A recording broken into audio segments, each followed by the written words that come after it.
Welcome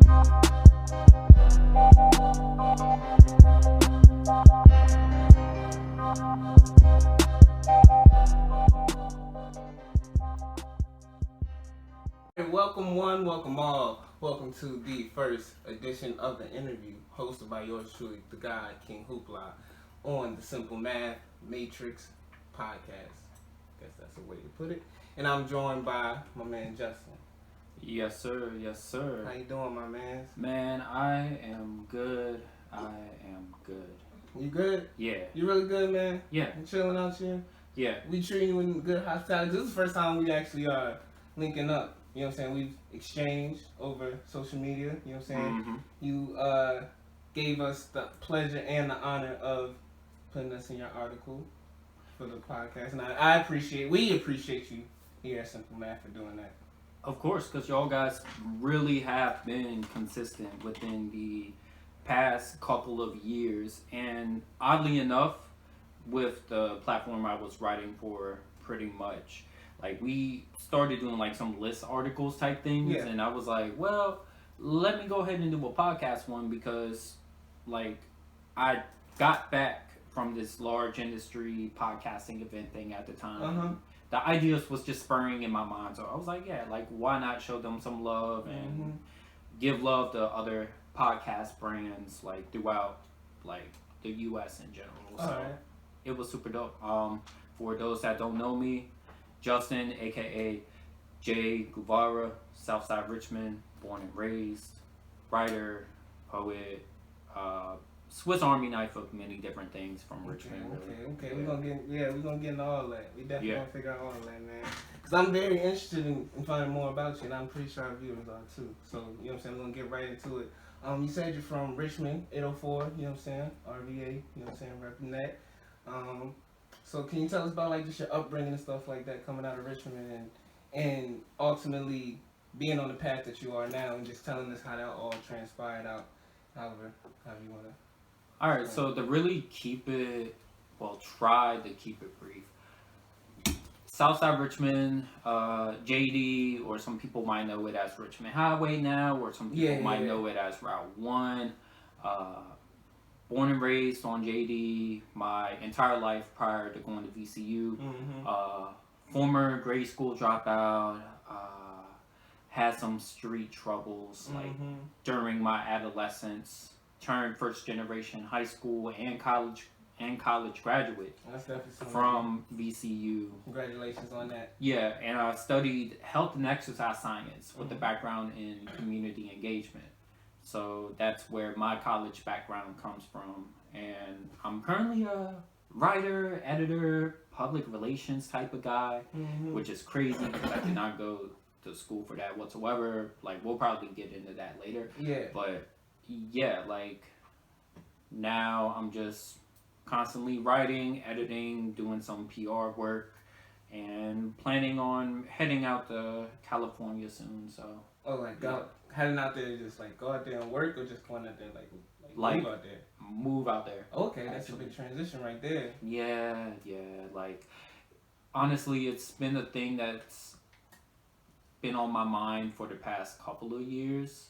So what a lot of people didn't know actually was that in 2019 I almost moved out to LA because I had 3 interviews from Loyola Marymount University for their community engagement program, and it would have been like living on the university for free, get paid a stipend, pretty much a monthly stipend at that, and working with underserved schools within Bompton, Crenshaw, Slauson, all of those areas, you know.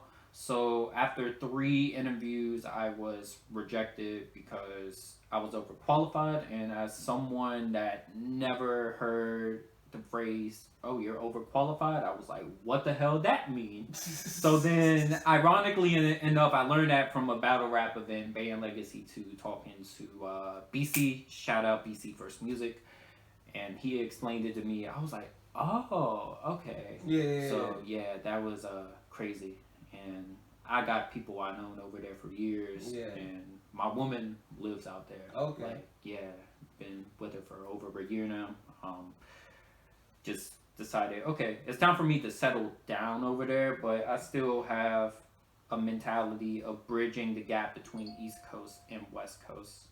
So that's where I'm at right now, trying to make all that happen. Like, very, very soon. So, yeah. There ain't nothing wrong with that, though. I mean, even though what happened back then didn't happen, you still put you in the mindset like, all right, yeah. So now I want to go out there, and now you making the steps to get out there now. So exactly. And now you have a reason. Now you got the people out there, the connections out there now. So it's like exactly. And then like one question I always ask people I interview is, what is their greatest no and why? Yeah. And that's a question that trips them up so much.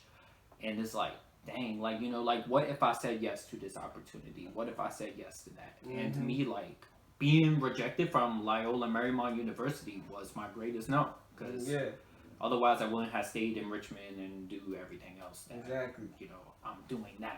So, I mean, certain shit, hey, that's just how, that's the crazy thing about life right there. Shit happens. Shit happens. It might, you could have felt shitty right there at that moment, but then you look back on it, shit, it could be like 2 months, but sometimes it be like 2 years. You look back and be like, shit, I needed that just to get me where I'm at right now. And I commend you for that, my friend. Thank you. I definitely commend you for that.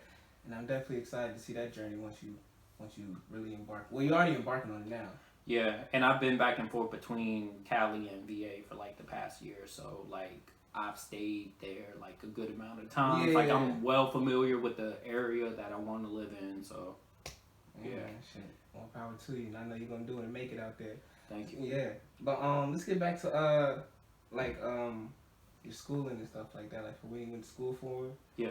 And like how that come about, given the circumstances and how you grew up and stuff like that, and how did that put you in a position to where you went to school, ultimately going to the medical field, but then you didn't want to do that. So then how did that all come together? That's really what I want. So it's going to be a complex answer. Like I'm gonna let you know. Oh no, that's all we did. So like the math isn't going to be simple by any means. Like it's going to be some quadratic formulas, some fucking trigonometry. But growing up in the former murder capital, in an area where addiction and prostitution and drug trafficking, gang violence, like I grew up in the heart of that. Like, so, and just having personal ties to those matters. Like, I was a smart kid. I always had heart. I just needed direction. Yeah. Like, I was just ripping and running, like not really caring. Even though I was a quiet and timid guy, like the quiet ones are always the most deceitful. And I say that personally because one, it's true, and I know that sounds like a very bad reason, but the second reason is that I actually lived that role. I'm about to say, it's coming from personal experience. Yeah. And then just reference one of my all-time favorite poetry books and one of my poetry inspirations, Dante Alighieri and Dante's Inferno. The final circle of hell, the ninth circle, is treachery. So like I lived that, even though I was a shy, quiet guy. Like I had my ways of getting around and doing things, like just during like my adolescence. You know how to get through life the way it was presented to you. Yeah, you know what I mean? And then like the fact that my part of Richmond also had food deserts, which means that there's not an available farmer's market or like a supermarket like within like a mile radius. Like to get to like an actual supermarket, you had to drive miles. Like from where I was at on JD and Terminal Ave, all the way to Food Lion off of Chippenham Highway, that's over 2-3 miles, and that's like a almost hour-long walk to get to an actual supermarket to get like fresh just produce. Get your basic needs and shit. Exactly. So like literally like the corner stores and 7-Elevens was essentially my supermarket. So being very underweight, also having firsthand experiences with addiction and violence and seeing how mental health can affect the physical health, like oddly enough, like I knew I wanted to better myself in some capacity in the health aspect. Yeah. But coming from a traumatic background, being a former grade school dropout, my first job was at 8 years old doing landscaping out in Chesterfield. Damn. Well, I see where that be is. Yeah. Oh no! Like it's probably more, but no. That's a Like subconscious underlying reason. Yeah. But like that's an entirely different reason. Yeah. Like that's not actually where my beef with Chesterfield stems from. But like my first real job was doing landscaping at 8, and I just remember being with my biological that was a Cherokee skin Stone Cold Steve Austin with prison tats, and like just watching Shark Tales for 1 minute and then putting crazy stuff in like the wood chipper and trying to do painting and all of this and that, and it's just like just insane, like, and just being out of school for a bit because of personal reasons. I was shy, very timid. I was very traumatized because of the situation that made me drop out. So, and I had a crazy stuttering problem, which a lot of people don't know, and they're like, dude, like, how did you manage to speak at universities? Like, you used to make rap music, you do slam poetry, like, it's like, well, like, that was one of my like major barriers. So like I always had that creative aspect, and drawing was like one of my releases, well, one of my therapies. In middle school I began writing poetry in 2008, and I used to like jock off of like the used to copy the Timbaland and Drake verses from Say Something. And I remember it vividly, and I was like, dang, like I need to like make my own stuff. And then like this poet that used to come down from Baltimore to teach classes in Richmond was like, yeah, like you need to make your own stuff. Yeah. So I was like, yeah, okay. So then I started doing that. But all in all, trying to figure out like what I wanted. Like I always had that creative aspect. Like people don't know that I had murals like in Hopewell. Dang. Oh. Yeah. At like the somebody's youth community center. Okay. Yeah, which I did in 2020 with a couple of friends. Okay. But I also used to draw so much. Like I had stuff in state competitions, like as a way of like escaping. But at the same time, I wanted to better my health, right? So I'm like, okay, like what is the exact ties around here? And seeing like my people go through like so much chaos, from like how my biological treated everyone, and seeing why he was going in and out of jail, in and out of jail, in and out of jail, to like how it affected my mom, how it affected my sister, how it affected my twin, like trying to piece everything together all at a young age while trying to unpack my traumas, trying to unpack like the issues that I was facing, because I was also in the street shit for a while, so I was like trying to find a way through everything, and I still had smart grades, like I still had great grades out of all of it, like like after I got back to school from dropping out, like I barely passed my SOLs. I had C's on all of them, and then from 4th grade all the way to 10th grade, I had straight A's. I was a part of the international black, like the international baccalaureate. Yeah, like that thing. So like an IB program, and I still can't. And like I still can't say something I didn't know about that day. I never knew about the IB program. Yeah, so they then have Manchester. Yeah, they did.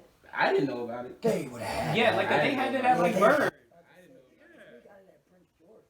Late, so we didn't know about no. I swear to God, we never knew. I never wanted to be qualified. Oh man, I'm sorry, but yeah, like I don't hate on being smart, but so like the thing is, like I went to the IB program at TJ because my guidance counselor at Bouchard suggested me to go to the IB, and Bouchard, like when I went to Bouchard the year prior, I had an old classmate of mine from Broad Rock get stabbed in the throat. Oh dang.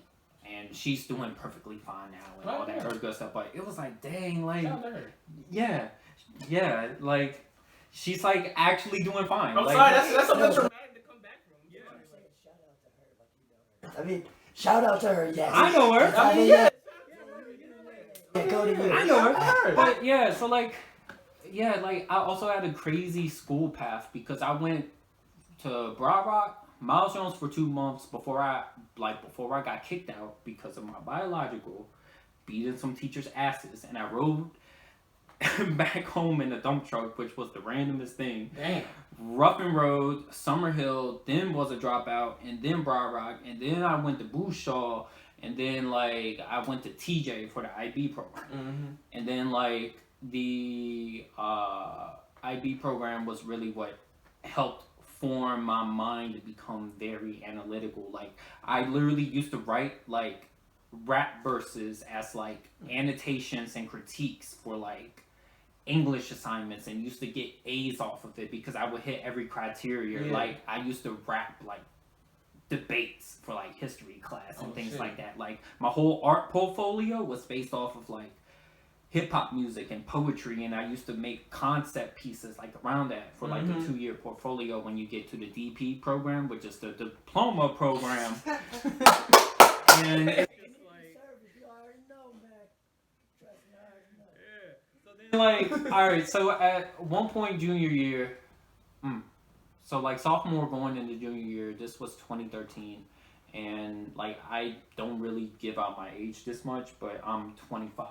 So like, damn. Yeah. So like I lived a lot of life. Damn. Yeah. The way you talk, damn. Yeah. So yeah. So I lived a lot of life.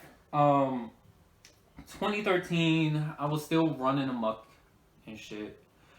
And one of my old soccer coaches was like, hey, you know, like since you're going to this community center just to get on the computers and stuff, because I didn't really have internet at home. Like I was dirt poor, sleeping on floors. Like the hell is internet? Yeah, you use so, what available. Exactly. So then like he put me on to Coach Kingston, which was like a weightlifting coach for like a lot of like teams and community centers, and it was a team weightlifting program. And I did that for 6 months, and I had a lot of fun doing it. And then like as soon as the program ended, because when you put a bunch of rowdy like 14 to like 17-year-old teenagers from the hood, like you're gonna cause some trouble. Yeah, niggas fighting. Yeah, and also and also like just pissing off like the older demographics. Exactly. Like, so like that program got nipped because of our unruly conduct.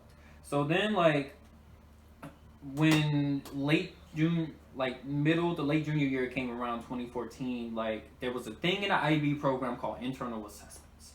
And it was basically do whatever you want just as long as you include this topic for a project. And you had a year to do the project. So my math teacher, which shout out Mr. Stevens, he looked like a Diesel Peanut from the Proud Family movie crossed with the Mask character. Like he was like a brolic like math teacher, and like I was like, okay, like the gym teacher being a history teacher, exactly, the gym teacher being a math teacher. Exactly. So then it was like, all right, like so I was so I like proposed to him like, okay, like one thing I really loved a few months ago was the gym. Fitness. Like I was in the team weightlifting program trying to get my head straight, and then like once that program ended, like I was lost, you know. So I was like, okay, how about I do this project where I try to find the correlation between my 1 max rep bench press and the maximum number of push-ups I can do at one time. And he was like, go ahead. And I was like, okay, I'm gonna propose this to one of my old soccer coaches and the weightlifting coach, because a rule in that community center gym is that you had to at least be 18 and up. Yeah. I was 16 at the time, like trying to figure everything out. So I was like, all right, like, so I managed to get away with that, and then I did a successful math project in like 4 months, and I gained 23 to 24 pounds from it. And I was like, yeah, like I wanted to get into health. And then when I got to VCU, like, which was crazy because I almost didn't apply for college for real because of how I grew up. Yeah, you just didn't see it in your cars. Yeah. And then like shout out my mentor Greggy Hill for actually influencing me to go to college. I only applied 4, got into 3, 2 gave me 4 rides. I chose VCU.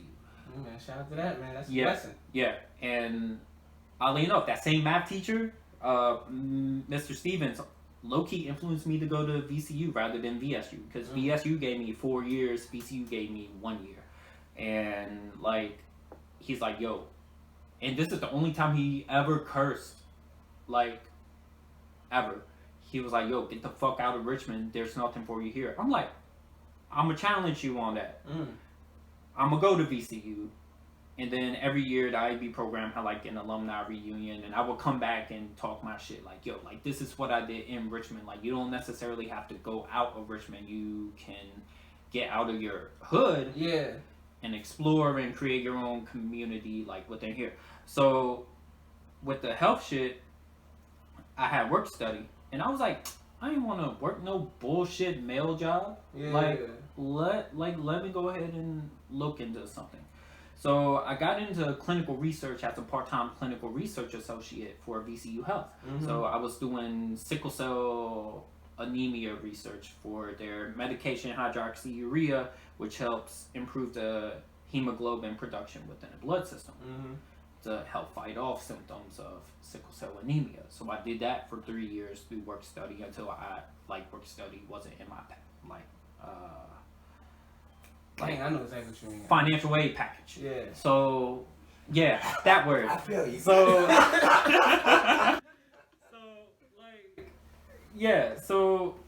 and going to school for the health stuff was like fun and all, and like initially in 2015 at some graduation party, just going a few years back, I had someone tell me like, yo, like the best riders I know are also the best bus boys I know. And I was like, dang. Like bus boys is like fucking like scrubbing them up. Yeah, so I was like, alright, so I'm gonna go to school for the health, and there's a lot of money within the health thing, right? So that's also why I did that. But I was still creative. I was making music still at that time. A lot of people forget or don't know that I made 6 mixtapes from 2014 to 2016. Dang. Yeah, and I took them all down on SoundCloud in 2018, but then lo-fi became the wave, and I was like, dang. Because my music was like lo-fi, so I was just like, dang it, man, but... Drop them bitches again. Oh, man. It's funny because I actually have occasional features with people that I could get into later. But yeah, man, like, it was nuts. Do you want me to stick to the health stuff, or do you want me to talk about the journalism stuff? Because that also happened in college. Yeah, how'd that transpire? Because that's what you're doing now, isn't it? Yeah, so with that, like, in 2016, Sway came down to Richmond, Virginia to have a private film screening of this 12-minute short film called The Cycle. So think of the unfortunate, like, George Floyd, Sandra Bland, Freddie Gray situations, right? Yeah. But think of the shooter, the victims, like every party being black in that instance. So it was a 12-minute short film with the all-black cast. Okay. So I ended up going there, and I was on the tail end of my quote-unquote music career, like, at the time. So then, like, it was packed in the VCU Commonwealth Ballroom. Sway had a Q&A. I was the second one to go up. Sway was like, yo, and I was like, yo, my name is Justin. I'm from Southside Richmond, born and raised. Thank you for coming out to Richmond for the very first time. Thank you for putting me onto my idols like Glam, which influenced me to rap out of all people. Big Crit. Very talented lyricist. IDK, and this was 2016. Interesting. And then, like, I'm hearing murmurs in the background, like, wait, what? Like, he knows such and such, like, what? And then I quoted Andy Mineo from a 2014 Doomsday Cypher that he did with Glam. And, like he was rapping through like the political corruption perspective of Fox News, and like somewhere along the lines he said like a white man with a gun, oh that's insane. A black man with a gun, oh I told you they're all the same. Yeah. So I quoted those cipher bars from 2014, and I asked Sway like, how does those bars correlate with the topic of the film, especially considering that the cast was all black, but in actuality the situation is a black and white thing. And Sway was like, yo, and everyone was like, what? And he's like, yo, I'm gonna have to call Andy Maneo on that one because I don't remember it. I'm like, it's from 2 years ago. I expect you not to remember it. I'll let you play it back. You know some shit on purpose, yeah. Exactly. Throw them off. Exactly. And then like Cheats and Big Rich from the Cheats movement came up to me, gave me this GTA 5 looking flyer that said Cheats movement and the like GTA farm pretty much and stuff like that.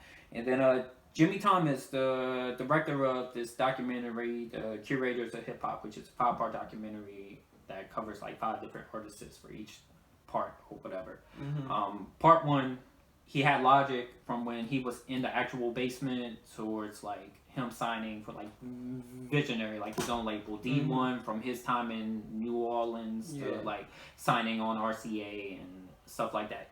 He was like, yo, like I actually met IDK and I actually documented him from when he was cutting hair trying to pay off restitution.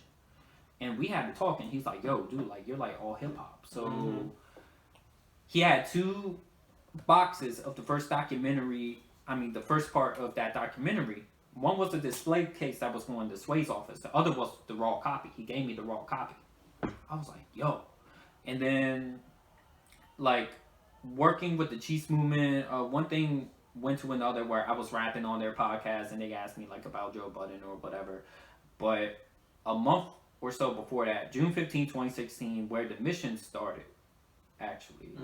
This is also something I'm very curious about, like mission. That's something that you're big on. Yeah, so June 15, 2016, my twin and I, and yes, I have a twin brother, we went to the Howard Theater in Washington, D.C. for Joe Budden's quote-unquote final concert.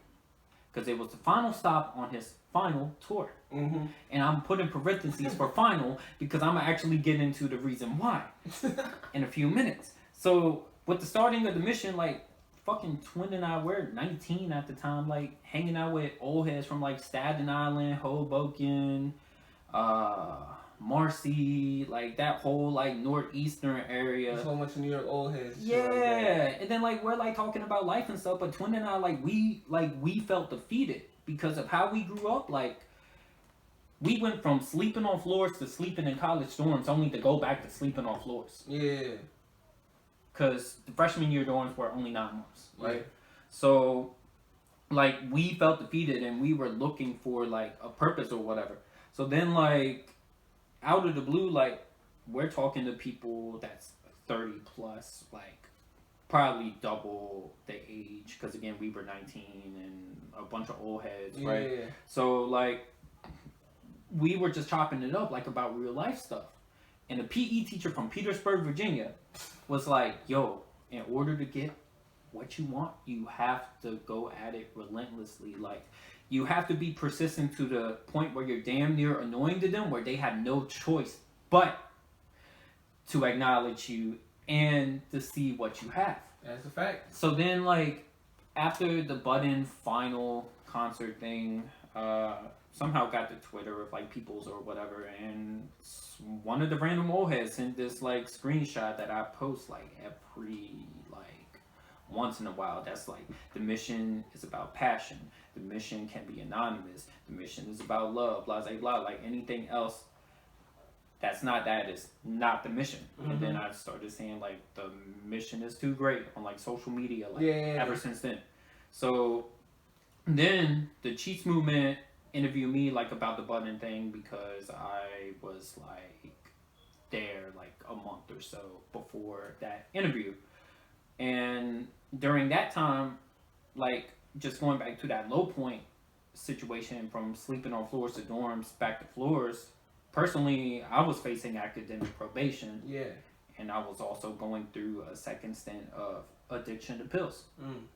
So, and I was just getting over an addiction to lean. So it was like, yo, like it was one battle after another. Yeah.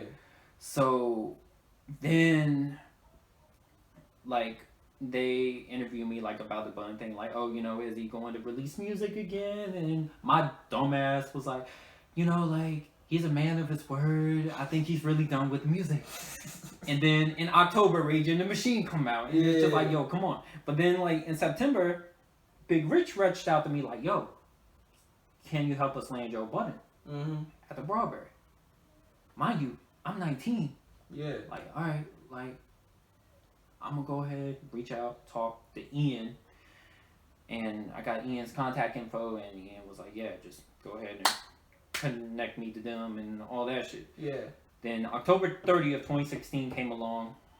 Next thing I know, from June 15, 2016, the where the mission started, I'm kicking it with Budden VIP at the Broadberry. Damn. And then my twin was like, yo, like, how in the world did you do that? And then I'm like, don't worry about it.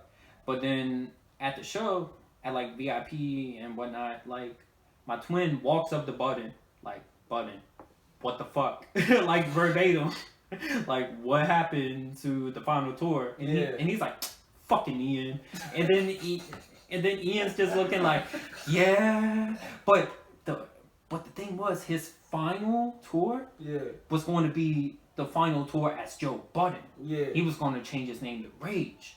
But Ian was like, no, Joe, like, you made yourself a household name for almost 20 years now. You're going to market yourself as a new name that is PG suggestive for aggression, therefore making it harder to market towards a family demographic.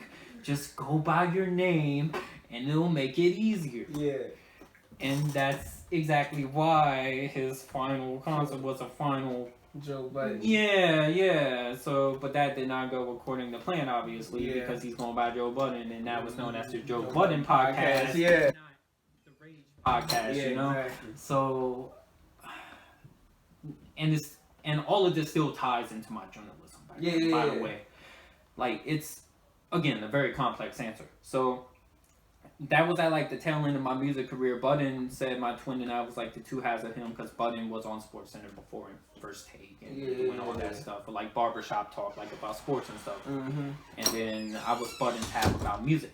So I decided to stop doing music in early November 2016 when this one platform, Virginia Guy Now at the time, was doing like this Forever VA hashtag, and all of these DJs and artists was doing their own thing. Yeah. And they rushed out to me via DM because my pinned tweet was kicking it with Joe Budden. Yeah. So they was like, yo, like. Which you were. Huh? You definitely were. Yeah. So, yeah. So then, like, they were like, all right, like, can you help us be like a Richmond face? Like, you know, be like the Richmond representative of the brand, because the brand was based out in Northern Virginia during the time. I'm like, yeah, like, that's cool. In that, okay. Alright, so with the Virginia Guy Now, thing, it was like interesting because I went in an entirely different route with my writing. I went from making music to doing journalism, but I was still doing poetry. Like, I've been writing poetry since 2008. Yeah, exactly. And in the IB program, I bettered my poetry because I was doing official college level assignments, responding in poetry, and getting A's off of it. So like grades and working on your pen. And then like having that analytical mind already because of the IP program and their philosophy class known as Theory of Knowledge, like that really helped me open my perspective. So then, like writing for Virginia Guy Now, my very first interview was with former classmate Nicholas F., who also in that Cheese Movement thing in August that I mentioned earlier. God damn it. It's all good. I did a cipher with Nick F., which was my idol. Yeah. And then to find out, like, as I'm in my sociology 101 class in the auditorium hall, like, I'm chilling in the back, and then I see Nick F., and I'm like, yo! And he's like, yo. And then, like, that was literally my first ever interview. Like, my first ever publication was interviewing the underground legend God Nicholas F from Richmond that was on The Source, BET 106 in Park, Complex, Vader, did stuff with Drake from 2007 through 2013. So on and so on, man. Like, just an underground legend in general. And that was like my first ever publication. And then that eventually ended up like my current resume now, where I've written for 11 different brands in Virginia, California, New York, and Canada. So Canada? Canada, yeah. Canada. Yeah. Look, like, it's like a whole Nate inside doesn't joke. get jokes. Nate doesn't get jokes. But no, like, I like, yeah, so like, I like say that on purpose, and sometimes like it's just like, I forget, because that's a long running inside joke. But Nah, it's cool though. Like Mr. said, sometimes I don't get jokes. Like, yeah, but no, like, that's, like, that was the start of it. I could list the different brands I've written for, which is crazy. So Virginia Got Now, Lovelace Magazine, Henny and Coke, Cheats Movement, RVA Magazine, Feel Good RVA, Payday LA, The Music Shop, Comic Book Resources, The Legion Media, and Novian Gaming. Dang, that's a resume right there. Yeah, in like 6 years. Damn. And all while studying health and like having that background as well. Damn. Which is like crazy. Damn. So my question for you right now is, what was your favorite article other than probably your first one? Because that right there would have to shatter everything right there off rip. Oh man, some of my favorite articles would have to be a very recent one where it was sampling music, the ever looping debate. Right? Like it was sampling music, the ever looping debate, because there's always positive and negative criticisms. You can find it on themusicshop.com, which is the MSQ Shop.com. Yeah, check them out. Yeah, like, so that was one. 2 interviews from Feel Good RVA, which was very interesting. I interviewed the bass god on FaceTime, which was insane. Oh shit! No, we at Simple Math heavily. I met the bass guy. Heavily endure. Like, he used to be one, like, bass guy's a real big inspiration for like Prince Godbody as a kid. Yeah. He's a big inspiration around Prince George. Yeah, that'll be a story for off camera. But yeah. So like being on FaceTime with the bass god was insane, and how that happened. I sent him a DM in 2018 because I used to host open mics with the International Slam Poetry team at VCU Good Clear Sound, which I was a part of. Okay. And I used to have people that I covered on Virginia Got Now and Lovelace Magazine and Henny and Coke come down from like Northern Virginia, 7-5, outer 804 areas like Prince George, Mechanicsville, etc. Like all come to Richmond to perform. Yeah. So like, my young self was like, yo, Lil B, you should like come to this open mic and perform. Kind of dumb, right? But then like in late 2020, Lil B that followed me on Twitter from 2015 was like, yo man, like if like you're trying to work as an artist, like, you know, like, let's work. Yeah. But then I'm like, I'm not an artist, but, well, like not an artist anymore, but. And then that's how the interview happened, and like I had to strike while the iron was hot. Like I couldn't wait for when the iron was in the closet. Like I had to wait, like when like the iron was like came out the steam. Yeah, you know what I'm saying? yeah, exactly. Exactly. Shout out to Doug. Y'all both were on bass. Y'all both got bass guy featured. Yeah. Around the same time. And Doug, that's a close friend of Simple Math area. Yeah. Shout out to him out in the Caliville. Douglas. Yes, sir. Yeah, man. Like like I covered Douglas on Virginia Got Now, Henny and Coke, and The Music Shop. Like that is one guy that I covered for so many years. He knows like a lot of people that I know in the community. Yeah. Like shout out to him, man. Like his song with like the bass god. Yeah, it's super fire. dope. Fire. Super dope. Ridiculous. So like. In his voice. Y'all boys are putting on for the 804 when y'all were doing that shit for real. Yeah, that's fact. But then like one of the more unique interviews I had was with video director Seb Deans. So he's the guy that shot the Denzel Curry Clout Cobain music video. Oh dang, I actually do know that video. The Action Bronson Mahogany video he shot too. Damn. So and he covered like a bunch of different like bands and things like that. So the funny story, I'm actually a part of one of his music videos. Damn. Yeah, for this New Zealand metal band. Like, this is very, very, yeah, like, this is not like the most random thing that, like, that ever happened. It is. So, everyone's favorite opening line to a story, what had happened was... Yeah. This old video director, Kingsley, that was a Pratt University student at the time, was shooting his senior thesis film. And his mentor is Seth Deans. Mm-hmm. Right? So, Z reached out to me like, yo, how you feel about being in this music video? I'm like, I'm down. Like, it's cool. And, like, this was shot during, like, 2020. But, like, the interesting thing, he's like, yeah, like, you're going to be a part of this metal band music video. And Seth Deans was looking through the people that I, like, suggested. And he's like, this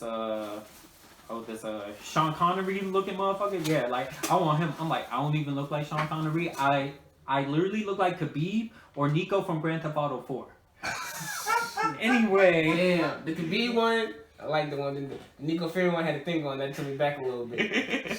Oh, man, but, That's yeah. That's top 5. That's like top 2 Grand Theft Autos for me. Just saying that. Hey, I feel. Just saying that. Yeah, but, yeah, so, like, that situation was interesting because it was a project he totally, like, forgot about because he was swamped with Earth stuff. So then when he was directing it via FaceTime to, like, Z's phone, he was working on legality matters for the Action Bronson Mahogany shoot, trying to clear, like, this place to shoot and everything else. Yeah. And then, like, oh, man, like, that shoot was insane, man. Like, so the premise of the video was one of the scenes was this girl and I arguing on the road and ended up, like, colliding and getting into a car accident and dying. Just, like, on some metal song shit. And then the other thing was shot at my fake girlfriend's place. And, like, on the way there, the leading actress herself got into a car accident, and she had, like, all this fake, like, blood prop and everything, and police was questioning her, like, what happened? So, yeah, then the other half of the video, I was arguing with her in the house, getting drunk off tequila and smashing glasses. Yeah. But Zeb Deans, I was like, yo, like, would it be cool if I could interview you? And he's like, hell yeah. Like, that would actually be dope. I'm like, all right, cool. So, he used to push art from Vermont to New York, talked about his animation career, his filming career, like, literally talking about how he got it out of the mud. Yeah. And we started talking about health. And the ending of the interview, like, I will never forget. He said to me, verbatim, like, if you would have told me 10 years ago, I would be, like, I came into this video directing game 10 years ago. If you would have told me that I would be 60 pounds overweight and having addiction to speed just to get through shoots, I would have probably chose a different profession. God damn. Speed? That's some sexy shit. Yeah, and it's and it's like, wow. Hey, yo, like, it's like, wow, because I don't think this was mentioned in the interview, but, like, he was talking about, like, yo, like, I used to cop all my weed from this city in, like, the 7.5 and then, like, this city in the 804, and, like, my homies and I used to shoot BB guns at cars and shit from 64 going back just high. Damn. I'm like, yo, what? Sound like some speed shit. But no, like, honestly, like, that was, like, an eye-opening interview, because I was like, yo, like, people can really get that, like, worn out, like, that burnt out from, like, the grind. Mm-hmm. And, yeah, and I'll say, like, a recent interview, which was last year, Save on the Dawn from, like, formerly from the Joe Budden podcast, now on the Need to Know podcast, and for HBO Max. I've heard the name before. Yeah, I know it. So like Savon actually became the intern, and I remember applying for that internship position in 2018 when they announced it. Mm-hmm. It was like, oh, you have to be living in the tri-state area. I'm like, I'm not in the tri-state area. Fuck. And then, like, yeah, man, like, it was just an eye-opening, like, in like an interview too, but for a different reason, just on, like, a more corporate side of things. Oh, alright. Yeah. That was Oh, damn, I definitely appreciate that, man. Appreciate all that insight, man. And telling us about your life and your startup and how you got up here, man. And we're gonna go ahead and wrap this up. Wait, hold on, no, we still have a question. Yeah. Because you have the wrestling question. I want to know. Oh yeah. I'm so sorry, man. My producer over here, I can't read lips that well. Okay. But yes, what is your favorite wrestling moment?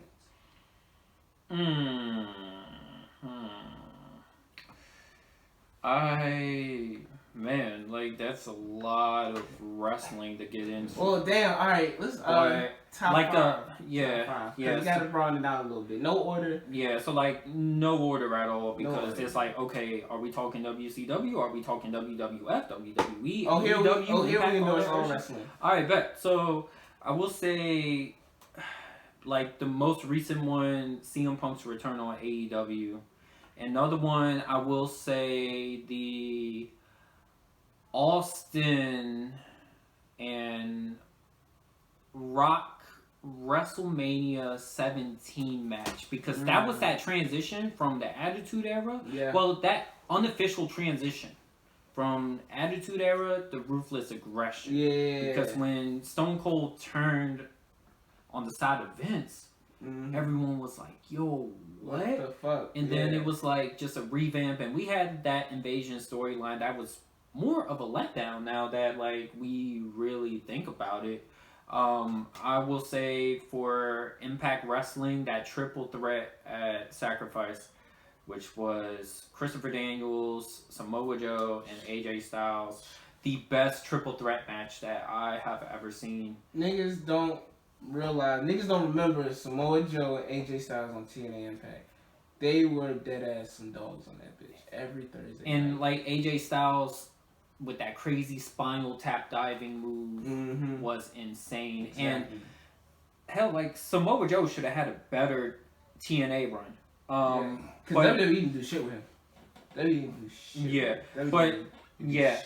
Yeah, but I'll take Senior Joe on Ring of Honor any day. Like I will say, like the Steiner Mania promo just for shits and giggles. Yeah. Oh man, like that math, and it's funny because people know I'm an avid wrestling guy. So like one of my good homies that's also a huge wrestling fan pulled up to my graduation with like the Steiner maths. Like he is a 133rd and 3rd percent college graduate with the actual maths and stuff, and just like in the middle of the freaking like graduation room, like and I was like, yo, and and it's crazy because I still have it on my phone. That was a legendary moment itself. But like just for shits and giggles, I'm gonna just say like the Steiner math promo. Yeah. WCW, man, I will say, oh man, like I'm gonna go old school with it. Like the Hall and Nash appearance, because Scott Hall is what kicked off the like Monday Night War, because he's like, you know who we are, implying, you know, like, okay, you know I'm Razor Ramon and you know Diesel, but you don't know why we're here because they own, like WWF owned the copyrights to the names, like, Razor Ramon and Diesel, but not Scott Hall and Kevin Nash. Yeah, they own John Cena's name now. They own his legal. He looks at it like a kickback. They own his name. Yeah, his real name. That's sick, is it not? It is. He's the last WWE loyal hero. Yeah, and that's a whole bunch like I'm not bad. You know they ain't got from Oh man, now like that is interesting because like we rarely see any press releases from like any walkouts or whatever. Yeah, it's facts though. Yeah, they just release the names and keep pushing. Yeah, but they walked out the night of. Yeah, you know what I'm saying? Yeah, and like man, like there like could have been a Undertaker moment or two that I could have inserted in there, but just for like monumental moments, because although Taker is a cornerstone and his streak is like one of the greatest like wrestling things ever, and he has the greatest gimmick.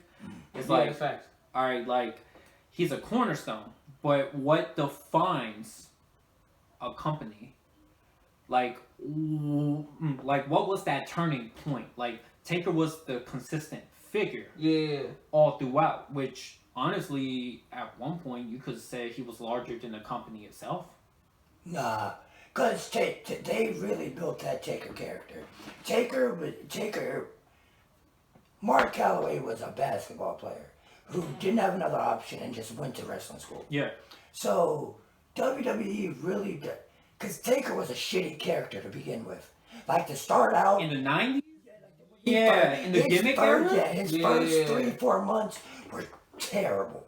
But once they figured out, Taker is he's the cornerstone, and he's almost bigger than WWE, but he's not, because he never reached that Hulk Hogan level. Yeah. But he's the epitome of when you go to a promotion like WWE that knows how to make characters, you're athletic enough to build that character, and they do it. Because him doing the like the old school, they trained him to do that at 7 feet tall, or you know what I'm saying, and with the. And we used to do the high dive outside the ring. Example of a WWE character, but he never really was bigger than the company, because you've got to realize he wasn't a main card singles champion until we were damn near teenagers. Yeah, so like pretty much until like the mid 2000s. Yeah, pretty much. But then it's like, yo, it's like crazy because like you could not be a fan of wrestling. But then you could be a fan of The Undertaker from like media appearances. Taker's wrestling Snoop Dogg. And then it's like with Taker, like so Mark Calloway's character of The Undertaker. In like my opinion, Mark Calloway is like the average Texan man. But Undertaker, he deserves his own anime. But it's like, yo, like what Mark Calloway did that character and to keep it fresh with the times. But at the same time, he didn't and talk. To protect it. He didn't talk a lot. You got to give a lot of that credit to Paul Heyman and Paul Bearer. Paul Bearer, that's what I meant. Paul Bearer. A lot of that to Paul Bearer, and as shitty as it is, we have to give some credit to Vince Russo. Who? To Vince Russo? Yeah. And shit, I hate Vince Russo. Like Vince Russo. That's because you fuck with Jim Cornette. He did, but he created 8 good characters. He had some of the best and some of the worst decisions. Yeah, but the best are the best 8 in red. You got Stone Cold, Taker, Rock. Damn man, maybe it's not 8. Yeah. But yeah, like oh man, like shoot, like the 5 moments I mentioned earlier was the Hall Nash Steiner math. Mm-hmm. Punk's return on AEW, the WrestleMania 17 thing, and then the triple threat match with AJ Styles, AJ Daniels, and Senior Joe. Senior Joe. Yeah. Damn, how did you switch my nationality up like that? Huh? How did you switch my nationality up like that? I know, like that's not what wrestling does. No. But it's actually crazy though, because the actual person of Samoa Joe is actually Hispanic. Well, that's racist. Yeah, and then like and then it's like Yokozuna and Rikishi are actually Samoan, but you know they depicted them as like Japanese people. But anyway, and Umaga was a complete disrespect, and yeah. But they had Crime Mob. Oh man. Oh wait, like you mean Crime Time? Crime Time. I always say Crime Mob. I always say knucking it because they were definitely knucking and bucking. Yeah. They were knucking and bucking. And rest in peace to the great Eddie Guerrero, but that was racist as a bitch too. Yeah, he was. We lie, we cheat, we steal. Jesus. JBL. Oh, JBL. Bro, when they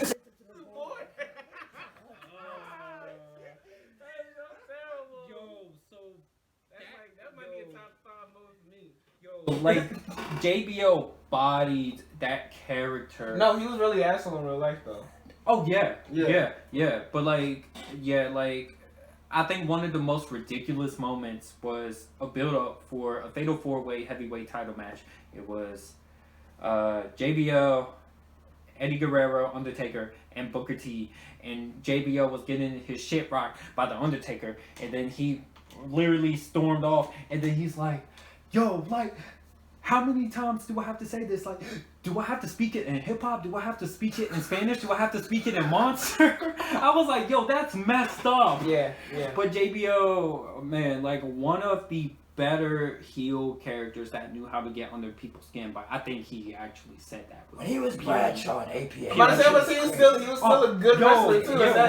Yo. So like literally with like the APA era, like my twin and I, we wanted like a door frame, like growing up, to be like, yo, like in case if like we live with each other, like we need that door frame, so that way like anytime like we run space with people, like we just do the whole APA stuff for the hell of it. Like be like, yo, door, knock first, like just have a whole door frame, like in like a whole portable door frame. Just portable door frame. Exactly. Yeah, that shit was. Oh man, like literally, that is one of. Damn, I forgot about that. Yeah. So like literally play poker or something. That's still one of like my like irresponsible adult. Hey, shout out to Randy Orton. Yeah. You fucked that shit up. Put the night vision goggles on. Mm-hmm. You got the business. Yeah, and like honestly, like that's still one of my like irresponsible adult purchases that I want. Just like the remote, like Door. Yeah, just like that portable door.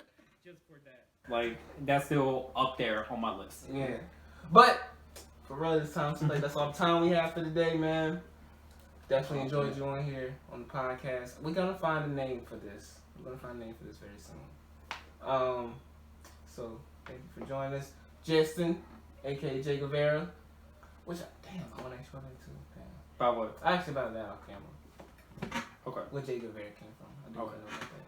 But yeah. You got anything else to say you want to say before we leave out? Oh man, everything social media, Justin his prime. Yes. Yeah, so you could find all of the stuff I do there.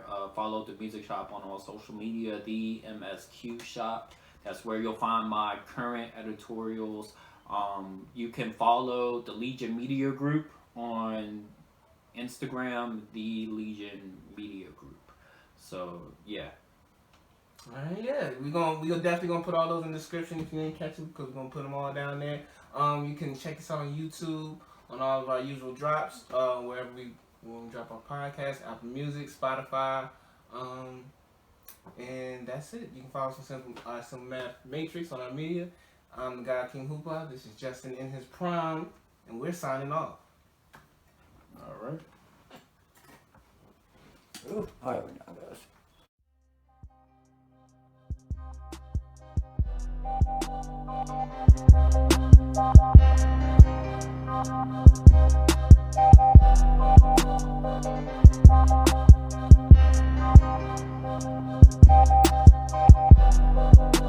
Thank you.